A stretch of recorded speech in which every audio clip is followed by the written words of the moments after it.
Le tensioni per i giacimenti di metano al largo di Cipro. Anche l'Italia invia una fregata per limitare le richieste di Erdogan. L'economia slovacca non è solo industria automobilistica. I corsari del progresso digitale a Bratislava. I Pomaki. In Bulgaria vive una delle più grandi comunità musulmane autoctone in Europa. La Romania non senza contraddizioni ricorda i 3 decenni dalla rivolta contro il regime di Ceausescu. A Natale, ma anche per tutto il resto dell'anno, i magiari impazziscono per il Kurtus Kolac, il dolce a forma di spirale.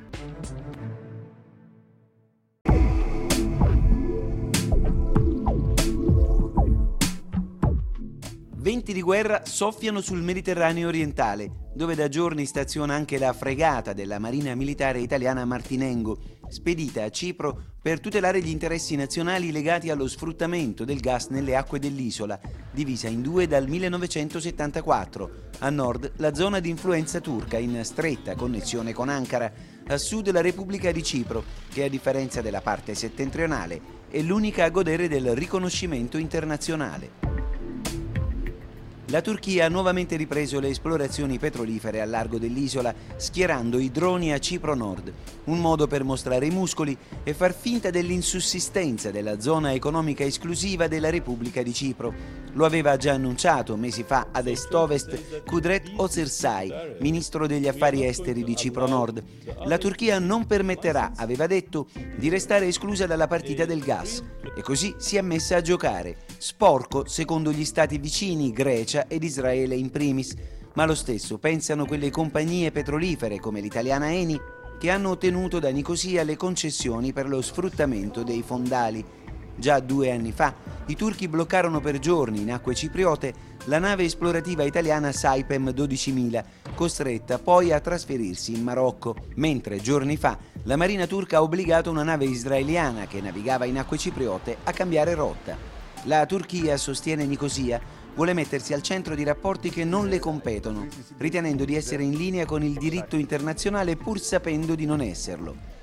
Secondo il docente di diritto internazionale Aldo Ligustro, basterebbe un accordo tra le due parti di Cipro per evitare tensioni che possono innescare gravi conflitti in grado di coinvolgere più attori sulla scena globale, ma più passa il tempo, più l'accordo si allontana. Sicuramente la Turchia esercita un controllo sulla Repubblica Nord Cipriota che è illegittimo dal punto di vista del diritto internazionale. Cipro avrebbe ragione, Cipro greca, nel rivendicare il completo controllo come Stato unitario di tutta la regione, ma è un dato di fatto che non c'è un governo unitario.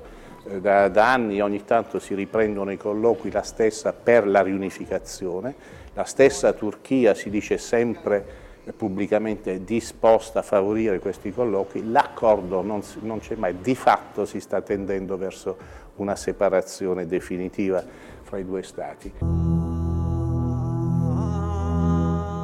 Intanto il Parlamento di Ankara, ingarbugliando ulteriormente lo scenario internazionale, ha dato il via libera all'accordo di sicurezza e cooperazione con la Libia di al-Sarraj, sostenuto da Europa e Stati Uniti, dichiarando di essere pronto ad inviare truppe in Libia per aiutare Tripoli, assediata da Haftar, appoggiato invece da Russia, Egitto ed Emirati Arabi. È molto pericoloso anche perché l'accordo prevede non solo la collaborazione nell'esplorazione e lo sfruttamento delle risorse, ma anche la collaborazione nel controllo di queste aree, il che significa che è una minaccia per chi si dovesse avventurare in queste zone. Un chiarimento tra Russia e Turchia ci sarà nel bilaterale in programma ai primi di gennaio a Sochi sul Mar Nero, ma intanto l'intesa voluta da Erdogan, che crea di fatto un corridoio marittimo tra Libia e Turchia, escludendo gli altri paesi, consente ad Ankara di rivendicare diritti su ampie zone del Mediterraneo orientale, dove, si stima, ci sono giacimenti di gas per 2100 miliardi di metri cubi, un fatto che crea problemi tanto all'Italia quanto alla Francia, ad esempio, e che divide in due, sul fronte delle esplorazioni dei fondali attorno a Cipro, il Mediterraneo.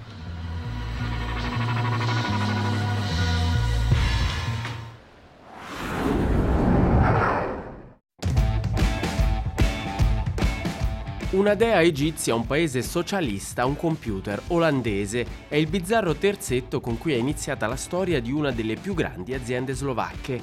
Siamo a Bratislava, 16° piano della torre Aupark, a 2 passi dal Danubio. Qui si trova il quartier generale di ESET, società specializzata in sicurezza informatica. Presente in 25 paesi, conta 1.800 dipendenti e $500 milioni di fatturato. I nostri prodotti sono installati in più di 100 milioni di dispositivi tra aziende e consumatori. Il nostro mercato principale sono i PC Windows, ma proteggiamo anche i dispositivi Android, quindi i cellulari, televisori e poi i sistemi Mac e Linux.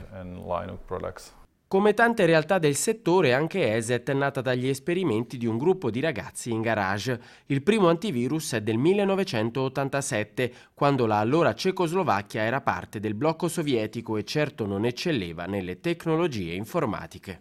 Fu lo zio di uno dei 3 fondatori emigrato nei Paesi Bassi a spedire un PC occidentale ai suoi familiari qui in Slovacchia. Fu estremamente difficile passare i controlli doganali, ma è grazie a quel singolo computer che oggi esiste un'azienda come questa.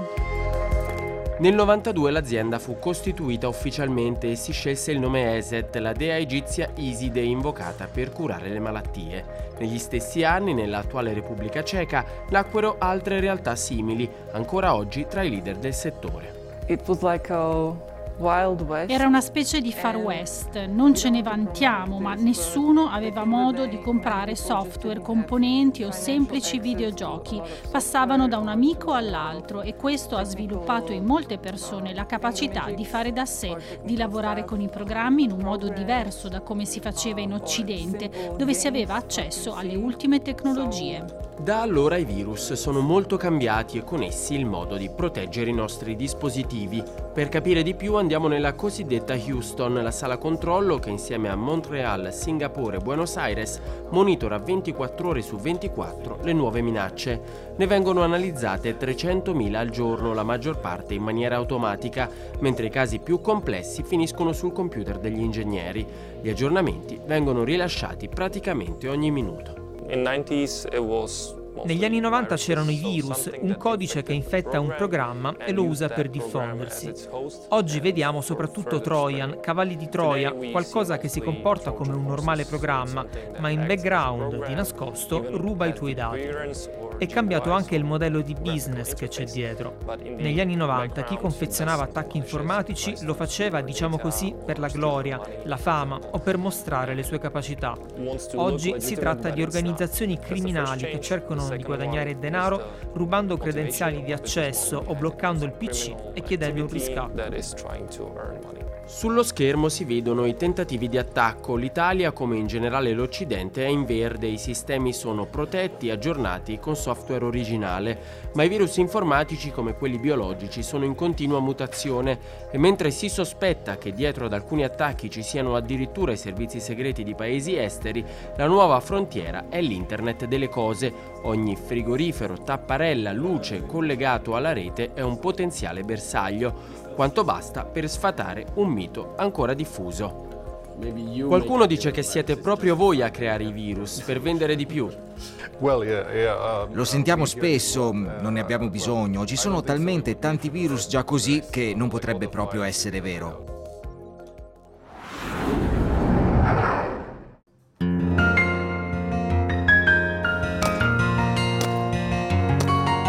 Il paese dell'Unione Europea in cui risiede la comunità musulmana più numerosa in rapporto al totale degli abitanti è la Bulgaria. Nel paese balcanico oltre 1 milione di musulmani, il 15% della popolazione, convive da secoli, dal 1300 circa, epoca della dominazione ottomana, con la maggioranza cristiano-ortodossa. Una parte di loro, i cosiddetti turchi di Bulgaria, mantiene la lingua turca come elemento distintivo e identitario. Sulle montagne al confine con la Grecia, ai Monti Rodopi, in Tracia, vivono invece musulmani di origine slava che parlano bulgaro, i Pomaki. Ribnovo, un villaggio sui Rodopi, celebre per il modo in cui viene celato il volto delle spose, decorato di lustrini durante i matrimoni, è considerato uno dei centri più importanti della cultura помака. I помаки in Bulgaria sono circa 300.000, anche se non esistono statistiche ufficiali. Noi pomaki abbiamo tradizioni che ci distinguono da tutte le altre presenti in Bulgaria. Siamo musulmani e questo ci distingue dalla comunità cristiana, ma al tempo stesso siamo bulgari. Siamo parte della Bulgaria e ci sentiamo bulgari. I villaggi pomaki sono abitati da donne, bambini e anziani. Gli uomini non ci sono, la maggior parte di loro si trova all'estero, a lavorare nei cantieri, soprattutto in Germania, Francia e Spagna. Le famiglie restano al villaggio perché le radici devono restare sui rodopi. Dopo l'ingresso della Bulgaria nell'Unione Europea, la nostra comunità ha avuto l'opportunità unica di realizzare le proprie potenzialità al di fuori del paese. I pomaki vanno all'estero per guadagnarsi il pane, ma non spezzano mai il legame con la propria comunità. L'Islam praticato dai pomaki è quello sunnita che tradizionalmente ha sempre avuto la Turchia come punto di riferimento. Nella storia recente della comunità, il periodo più difficile è stato quello comunista. A partire dai primi anni 70, il regime avviò infatti una campagna di cambiamento forzato dei nomi di origine musulmana, che venivano trasformati in nomi bulgari, e i vestiti tradizionali che le donne pomake portano con orgoglio erano poco tollerati. Durante il comunismo c'erano molti divieti. Non potevi entrare nelle moschee, era vietata la circoncisione, erano vietati i matrimoni religiosi, si poteva pregare ma soltanto in casa. Ogni espressione pubblica di devozione era repressa. Era vietato non solo indossare gli abiti religiosi, anche i vestiti tradizionali delle nostre donne erano vietati. I scialvari, gonne e pantalone colorate, una giacchetta chiamata manto e il foulard, la zabratka, che alcune portano come un hijab, questo è l'abbigliamento tradizionale delle donne pomake. Non emigrano per lavorare, ma se possono, lavorano anche loro. Qui a Ribnovo le donne lavorano soprattutto nei laboratori tessili, con un salario massimo di 280 euro. Con questi soldi non è possibile vivere, quindi gli uomini sono costretti ad abbandonare il paese in cerca di opportunità migliori. Sono trascorsi 12 anni dall'ingresso della Bulgaria nell'Unione Europea. La posizione delle minoranze etniche e religiose del paese è molto cambiata, ma il rapporto con la maggioranza, a volte, può presentare difficoltà anche oggi. Barriere ce ne sono. Io, ad esempio, pur essendo laureata, ho perso il lavoro perché porto il velo, ma non mi arrendo. Continuerò a cercare lavoro anche con il velo e sono sicura che riuscirò a trovarlo.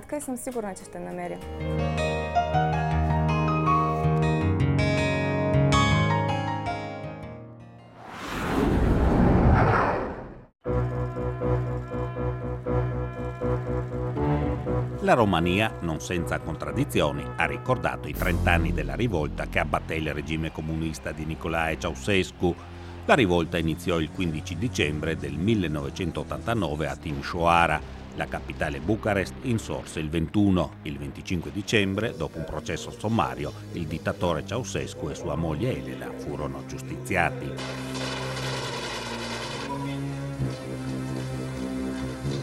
A prendere il potere fu il Fronte di Salvezza Nazionale, creato da elementi meno esposti del Partito Comunista e capeggiato da Ion Iliescu, che da lì a poco fu eletto presidente. Durante la rivolta morirono 862 persone.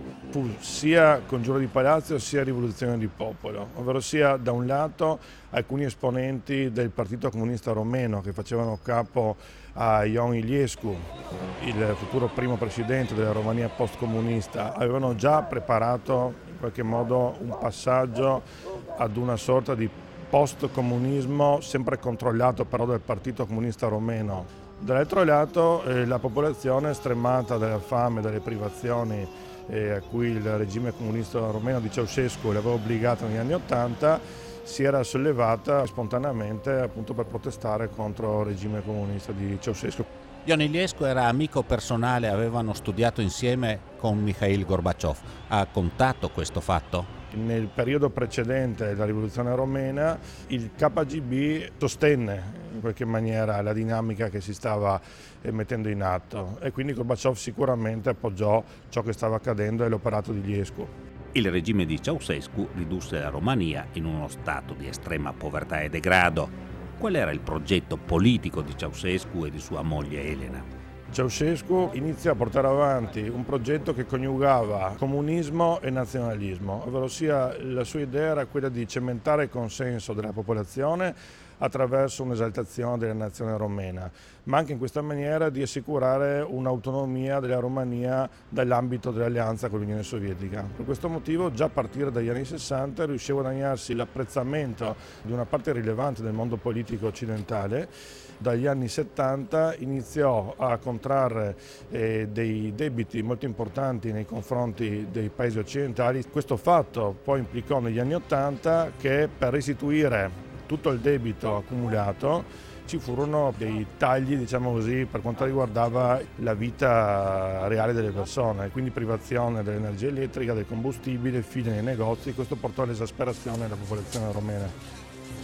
A Bucarest, davanti al tribunale militare, è in corso un processo contro l'ex presidente Iliescu per i fatti del 1989 e per la repressione violenta con l'aiuto dei minatori della protesta studentesca del 1990. Fu lui a dare l'assenso alla costituzione del tribunale, tra virgolette, rivoluzionario che a Târgoviște processò Ceausescu e la moglie e fu lui quindi a dare l'assenso all'eliminazione dei due coniugi. Questo fatto ovviamente non depone a favore della rivoluzione romena nel suo complesso, perché facendo così lui ed altri naturalmente impedirono agli inquirenti, agli storici di capire effettivamente la rete di complicità che esisteva e che esiste tuttora. In Romania la memoria sui fatti del 1989 è divisa, così come rimane diviso il giudizio sull'imparzialità dei tribunali che giudicano Iliescu e i politici che hanno gestito la transizione dal comunismo al capitalismo.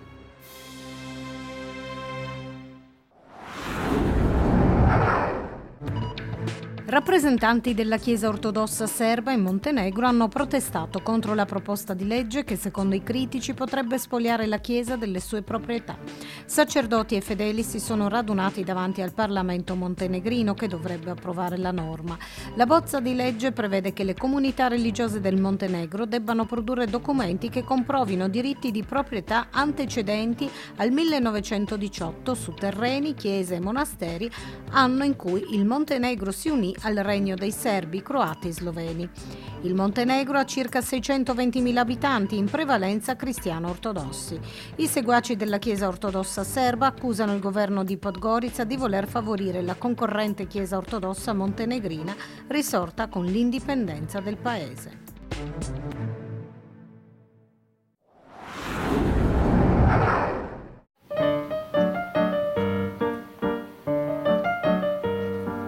È la stella dei mercatini di Natale di Budapest. Residenti e turisti lo gustano davanti alle proiezioni natalizie sulla chiesa di Santo Stefano.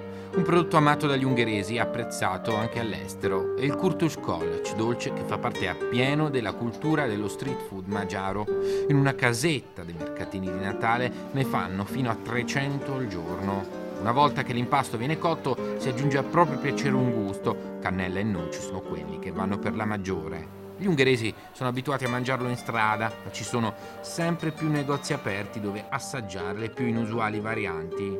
Il Kurtus Kolács nasce in Transilvania, ora territorio romeno, ma quali sono le sue origini? Come è nato? Lo abbiamo chiesto a chi lavora in una catena specializzata in questa particolare bontà. Le nostre nonne e le nostre madri volevano creare qualcosa di semplice, che si potesse preparare dopo i pasti, non troppo complicato ma buono allo stesso tempo. La ricetta risale a circa 250-300 anni fa, c'è stata nel tempo qualche modifica, ma la base è rimasta uguale. Per creare l'impasto per qualche kurtoškolac sono necessari 1 chilo di farina, 300 g di burro, 100 di zucchero in polvere, 40 di lievito, 2 uova, 2 tuorli e mezzo litro di latte. Il tutto va ben impastato, fatto riposare e poi tagliato trasversalmente in strisce larghe un paio di centimetri. Queste vanno poi avvolte a una sorta di mattarello che va messo in forno. Una volta estratto da lì, ancora caldo, va arrotolato attorno al condimento. Facile a dirsi, un po' meno a farsi, così ci sono piccoli e grandi segreti che si possono imparare in specifici corsi di cucina. Possono partecipare persone di qualsiasi età, non ci sono limiti. Imparano tutto, dagli ingredienti fino al procedimento. Ricevono anche un certificato che attesta la loro esperienza col kurtoškolac. Tradizione e innovazione non si pestano i piedi. In questo caso, tra le varianti introdotte di recente, il dolce viene fatto a forma di cono, una delizia per chi ama il gelato o vuole provare a combinare il kurtoškolac con una mousse.